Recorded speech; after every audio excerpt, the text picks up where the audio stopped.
16 घंटे का अंतराल होना चाहिए, फिर सभी बीमारियां ठीक हो जाएंगी। तो हम हमेशा खाली पेट सोने जाते हैं, क्योंकि शरीर में जो भी सुधार और शुद्धिकरण होना है उसके लिए पेट खाली होना चाहिए। ये बहुत बहुत महत्वपूर्ण है, वरना कोशिकाओं के स्तर पर शुद्धिकरण नहीं होगा। आपके अंदर चीजें जमा होती जाएंगी, फिर आपको हर तरह की समस्याएं होंगी। एक सीधी सी चीज जिसके पीछे दुनिया पड़ी है। अगर आप हमारे आश्रम में आए तो लोग शारीरिक रूप से बहुत सक्रिय हैं। वे बस सुबह 10 बजे खाते हैं और फिर शाम को 7 बजे, बस 2 बार भोजन। मुझे कितने डॉक्टर कह चुके हैं कि वे कुपोषण से मर जाएंगे, ये हो जाएगा, वो हो जाएगा, आप ये कीजिए, वो कीजिए। ज्यादातर दिनों में मैं सिर्फ एक बार ही खाता हूं, बस एक बार भरपूर खाता हूं, इतना ही।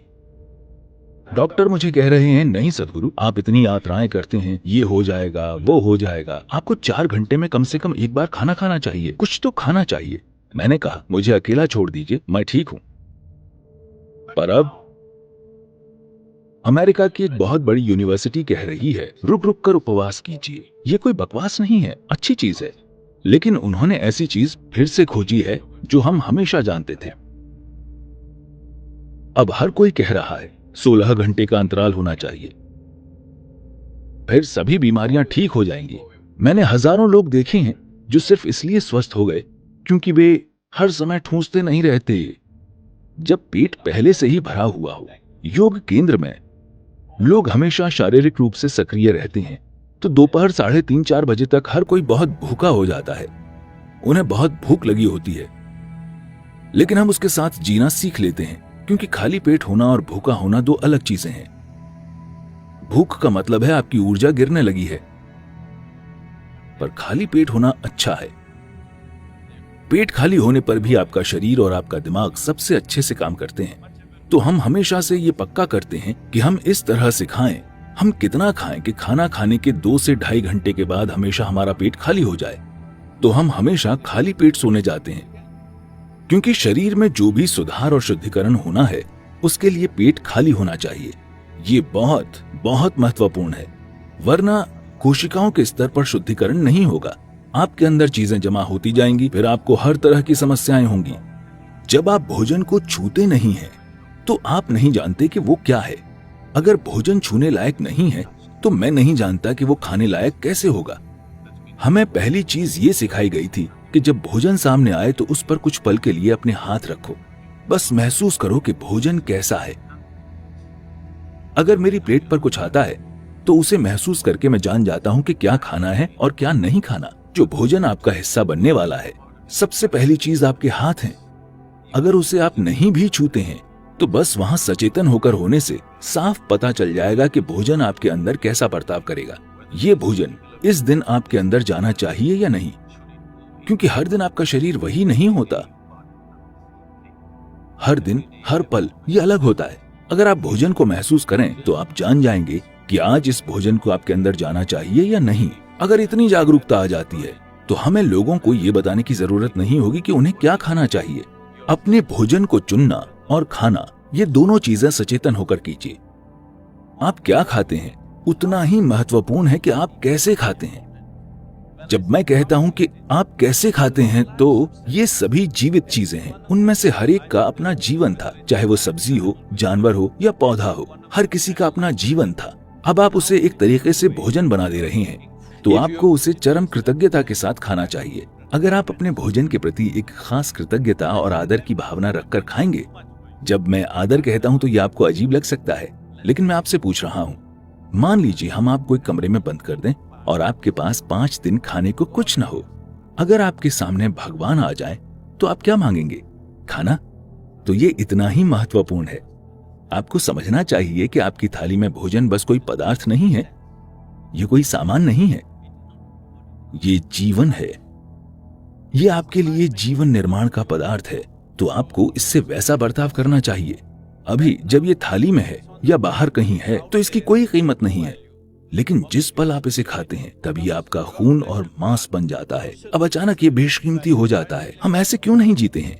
ये बहुत महत्वपूर्ण है कि जब ये आपकी थाली में आए तो आप इसे अपने एक हिस्से की तरह देखें। बहुत आदर के साथ आपको इसे खाना चाहिए। अगर आप बस अपने खाने का तरीका बदल दें तो भोजन आपके अंदर बहुत अलग तरह से बर्ताव करेगा। चेतना का यही मतलब है। अगर लोग कहते हैं आपकी चेतना का आपके जीवन पर कोई असर नहीं होगा, सिर्फ रासायनिक संरचनाओं का असर होता है, तो मुझे उनके लिए दुख होता है, क्योंकि जीवन ऐसे काम नहीं करता। मानव चेतना का हमारे संपर्क में आने वाली हर चीज पर गहरा असर होता है, खासकर भोजन पर। हम एक दूसरे जीवन को अपना हिस्सा बना रहे हैं। जब हम ऐसा काम करते हैं तो ये बहुत महत्वपूर्ण है कि हम उसके साथ बहुत कृतज्ञता और आदर का बर्ताव करें। मैं आपको बताना चाहता हूँ कि अच्छी आदत और बुरी आदत जैसा कुछ नहीं होता। आदत का मतलब है आप अचेतन होकर काम कर रहे हैं। अगर आप अचेतन होकर काम करते हैं तो ये खराब चीज है, क्योंकि इंसान होने के पूरे मायने यही हैं कि हम सचेतन होकर काम करने में सक्षम हैं। इंसान होने की यही खूबसूरती है कि हम हर चीज चेतना पूर्वक कर सकते हैं। एक जानवर जो चीज अचेतन होकर करता है वही चीज हम पूरी चेतना में कर सकते हैं। हम अचेतन होकर खा सकते हैं या हम सचेतन होकर खा सकते हैं। हम अचेतन होकर सांस ले सकते हैं या हम सचेतन होकर सांस ले सकते हैं। जो भी चीज हम कर सकते हैं उसे हम सचेतन होकर भी कर सकते हैं। जिस पल हम चेतना में कार्य करते हैं अचानक वो बहुत परिष्कृत और शानदार दिखने लगते हैं। जब कोई चेतना पूर्वक चलता और बोलता है तो क्या वो एक सुंदर इंसान नहीं बन जाता? हाँ या ना? बस इतना ही है। तो ऐसा क्यों है कि हम आदतें बनाने की कोशिश करते हैं जैसे कि वो एक अच्छी चीज हो? आदत का मतलब है तय तरीके, जहां आपको सोचना नहीं होता। आपके सुबह उठते ही सब होने लगता है। नहीं, अपने जीवन को ऑटोमेटिक मत बनाइए। ये कुशलता नहीं है, ये मशीनी कुशलता है। इंसान का काम बुद्धिमानी और चेतना से काम करना है। कोई उससे मशीन जैसे काम करने की उम्मीद नहीं करता। तो भोजन की बात करें, भोजन को शरीर के लिए उपयुक्त होना चाहिए जिसके लिए हम खाते हैं। ये शरीर के लिए है। जो भोजन आप खाते हैं वो शरीर के निर्माण का पदार्थ है। सही भोजन क्या है? दुर्भाग्य से अभी ये बिल्कुल गड़बड़ हो गया है। पारंपरिक रूप से इस देश में हम समझदारी से खाते थे, लेकिन हजारों साल से हुए हमलों की वजह से दूसरी तरह की भोजन परंपराएं आ गई हैं और आज राष्ट्रीय भोजन पिज्जा या पास्ता है। ये क्या है? कौन सा? मैं नहीं जानता। दोनों मुकाबला कर रहे हैं। तो हम भोजन के बारे में अपनी समझ खो रहे हैं। अब समय आ गया है कि हम सबसे अच्छी चीज पहचानें। अगर मैं इसके विस्तार में जाऊं तो ये लंबी प्रक्रिया हो जाएगी, लेकिन आपको भोजन को परखना चाहिए, बस जीभ से नहीं बल्कि शरीर से भी। आप आज कुछ खाइए और देखिए, बस ये देखना सीखिए कि वो खाना खाकर आपका शरीर कितना चुस्त और फुर्तीला महसूस करता है। अगर शरीर को महसूस होता है कि वो कब्र में जाना चाहता है तो वो भोजन अच्छा नहीं है।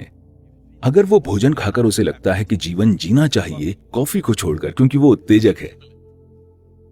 अगर खाना खाकर शरीर चुस्त और जीवंत महसूस करता है तो इसका मतलब है वो भोजन अच्छा है, शरीर उसे पसंद कर रहा है। अगर आप कुछ खाते हैं और शरीर में सुस्ती महसूस होती है तो उसका मतलब है कि शरीर को भोजन पसंद नहीं है, उसको उससे परेशानी हो रही है, इसलिए सुस्ती महसूस हो रही है।